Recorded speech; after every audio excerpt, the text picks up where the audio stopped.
এই মুহূর্তে কি আপনি কারোর জন্য ডিপ লাভ ফিল করছেন? কাউকে আপনার মনে লেগে গেছে, বা কোথাও মনে হচ্ছে সেই ব্যক্তির সঙ্গে কোথাও না কোথাও আপনার একটা মনের মিল আছে, কোথাও না কোথাও সেই ব্যক্তির কথা আপনি চিন্তা করতে না চাইলেও আপনি চিন্তা করে ফেলছেন। তো আপনাকে ইউনিভার্স বলছে আপনি কোনো না কোনো সোলমেট কানেকশানে আছেন।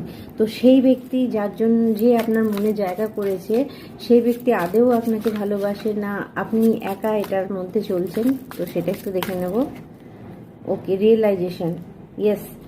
সেই ব্যক্তিও ভাবছে যে কোথাও না কোথাও একটা সোল কানেকশান আছে, তাই সেই ব্যক্তিও কিন্তু আপনাকে মনে করছে। যে ব্যক্তির কথা আপনি চিন্তা করছেন এই মুহূর্তে, আপনি ভাবছেন এই মুহূর্তে, কারণ অনলি ইউ, আপনাকেই সে চাইছে, আপনাকেই সে ভালোবাসছে। এই মুহূর্তে হয়তো তার লাইফে কিছু কর্মা সে ফেস করছে, কিছু জিনিস তার দ্বারা ভুল হয়ে গেছে, বা কোনো রিজেকশান সে পেয়েছে।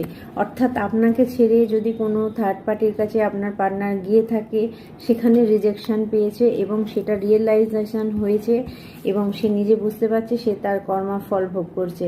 তো এটা পরে গিয়ে আপনাদের রিলেশন ঠিক হয়ে যাবে আপনি এ ব্যাপারে, কারণ কোথাও না কোথাও আপনারা টুইন ফ্লেম কানেকশানে আছে।